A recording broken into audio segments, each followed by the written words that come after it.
Hello, everyone. Welcome back. I got a good one here for you today. We are comic book hunting in beautiful small town Marietta, Ohio. Man, this just got that small town America feel. Love this little downtown area. Well, we hit up a couple comic book shops and a few antique malls.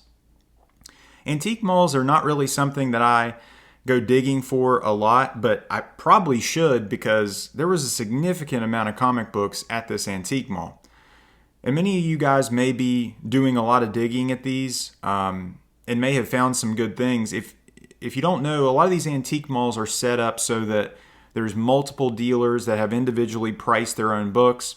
I found a good little lot of Master of Kung Fu. Books you're looking for there are Master of Kung Fu number 29, First Razor Fist. And then there were some also Conan the Barbarian books, some later ones in the 80s, 90s, and 100. Books you're looking for there are Conan the Barbarian 23 and 24, first Red Sonja cameo, and then, of course, first cover and first appearance of Red Sonja. A lot of these books were priced anywhere between like $2.50, $2, $3.50. Many of these, I don't think there was any of these that had a board. They were just all in bags. And pretty much par for the course as far as, what you're going to see in these antique malls. I don't know if these have already been picked over or they just choose to not put big books out. I found this huge lot of Archie stuff, specifically like Betty and Me, Archie's Girls. There's actually some pretty decent books in this little lot here. Books you're looking for here are Betty and Me number 16, 37, 136. These are all like innuendo covers. So if you see there's an example of a Betty and Me and then like everything's Archie, but the ones with that the girls are the kind of at the forefront, a lot of these are like this one, for example, where they're on the beach. There's like a lot of innuendos on there. They're pretty funny too. If you haven't already, you should check those out. It's kind of got that mix of like good girl art, but just kind of that fun, still like cartoony, still like aimed at kids, but obviously with some adult type jokes.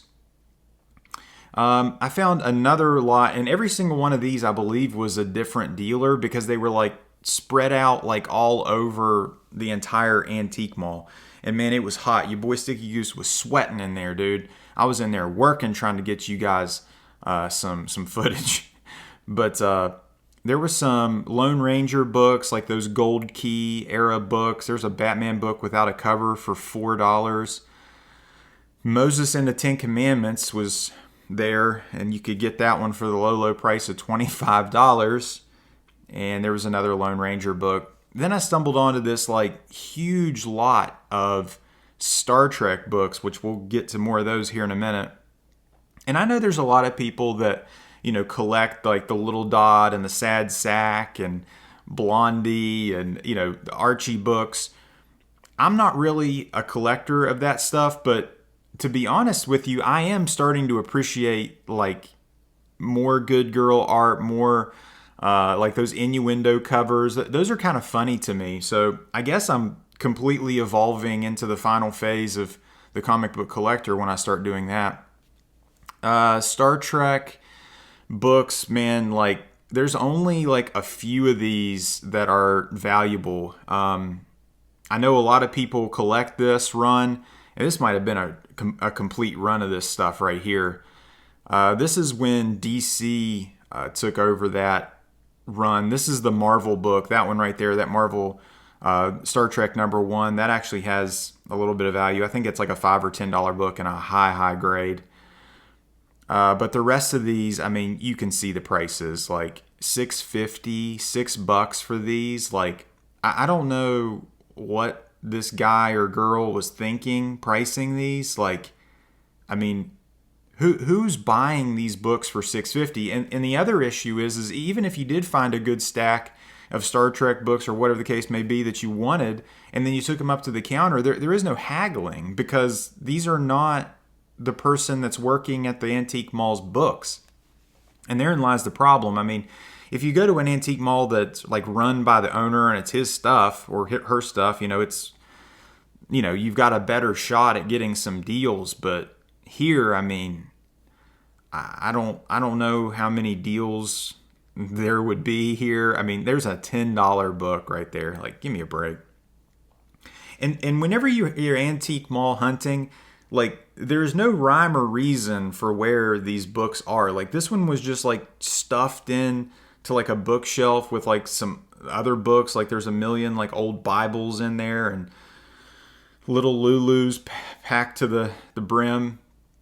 And I'm like, when I'm digging through this, like, I'm trying to be like respectful of the books, but at the same time, like, when they're not in like a short box, hey, here's some Gen 13. Boom. When I'm looking at these books, like, it's hard for me to like go through them, hold the camera, or even if I'm not filming, just like go through these and not like kind of like smash them on top of each other. I mean, it's just tricky, especially when when they're not in a short box. There was some X Factor stuff in there. Obviously, first Apocalypse is what you want to be looking for in the X Factor run. First Archangel, any of those books would be decent. But this is really 90s fluff here. I don't even know. I don't even know what they had priced on those X Factor books, but whatever it was probably too much. There's Cable. I think that's getting into the later 90s. And there's that Generation X stuff, like with all the Age of Apocalypse. There's a kind of a fun little Flash Gordon book. Just X-Men Unlimited. Not really anything, to tickle your Ghibli bits. Some guys might collect that stuff. I'm not overpaying for that. I'm not buying that. That's just not, where you want to be for, especially $5, $6 a book. Like, come on, give me a break.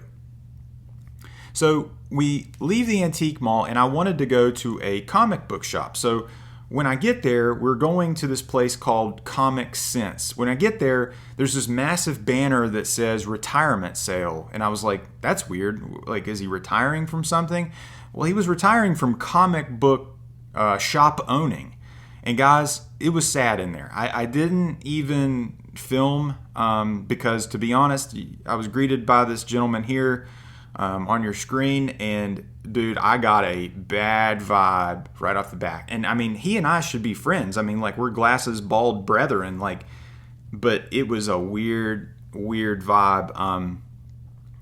He asked, what we were looking for, and I told him that I was, I'm looking for key issues, slab books, higher end stuff. And I mean, he has a really nice shop. I actually went to this shop back in 2020. I actually got my first Deadpool, my New Mutants 98 from him.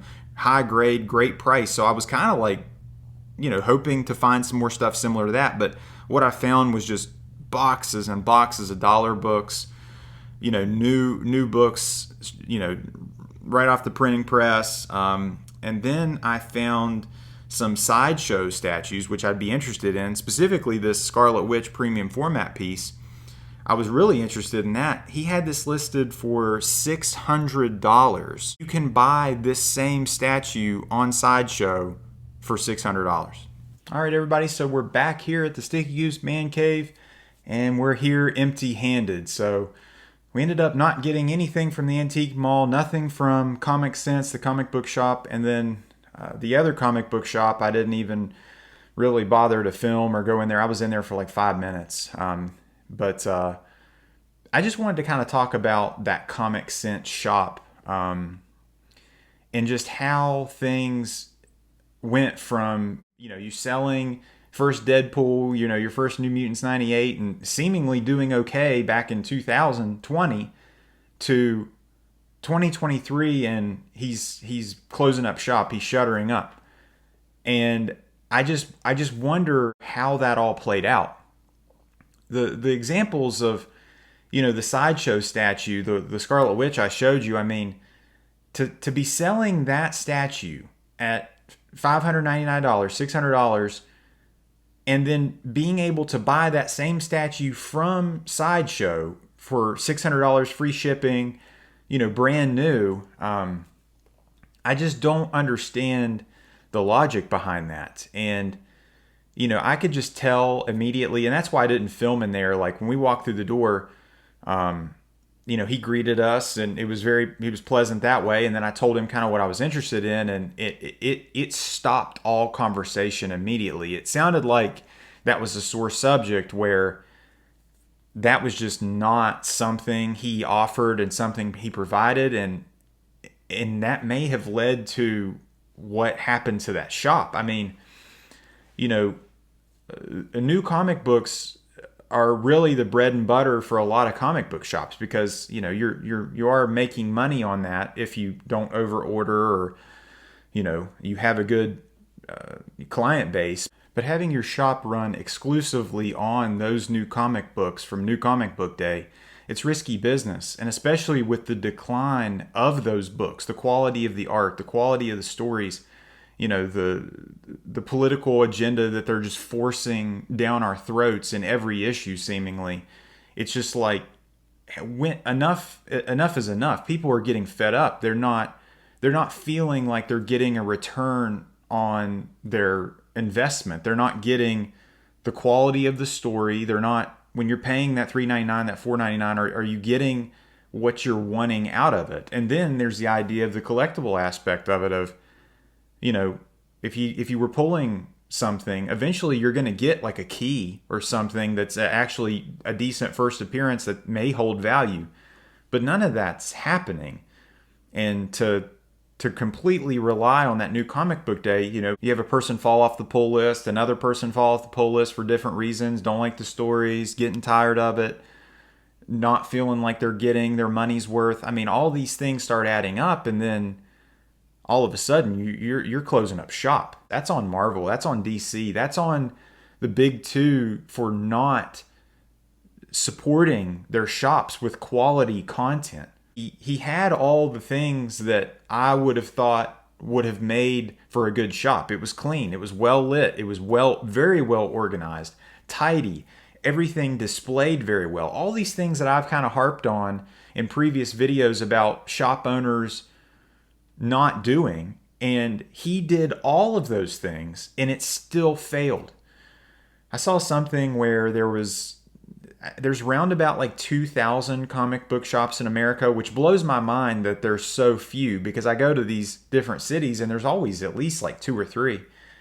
But I mean, there really are few and far between, and this community is extremely small, which I've seen that. For a shop to be shuttering like that, and having that, I mean, he was done. I mean, that guy, he didn't want to talk. He didn't want to talk about it. It was not good. Kind of a really kind of a salt in a wound situation. And just like looking through his stock with, all the dollar books, and, a lot of the stuff that you saw in the antique mall, those were the books that you would see in those dollar long boxes that he had. I mean, nobody's probably buying that stuff. I mean, his revenue is probably generated from people buying new comics. Guys, have you ever been in a shop like that was on the decline, shuttering up? Let me know. If at any point in time you like this video, give the thumbs up. And if you like this video, subscribe for more. Take care.